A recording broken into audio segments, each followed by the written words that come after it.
QR codes allow us to instantly access websites, videos, or any information with just a quick scan. Today, I'm going to show you how to create a QR code for my YouTube channel, where I'll be uploading videos for my upcoming ESL classes. Let's dive in. Step 1. Get started on Bitly. Head over to bitly.com. If you're new, no worries. Signing up is quick and free. If you've already got an account, just log in and let's get creating. Step 2.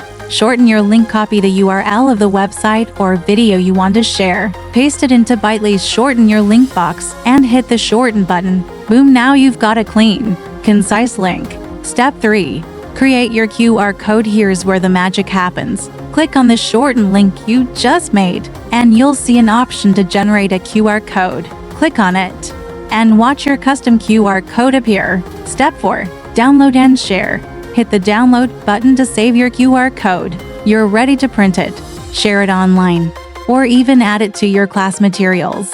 Now, students can easily access your ESL videos with just one scan. That's it. You've just created a QR code that will make it super simple.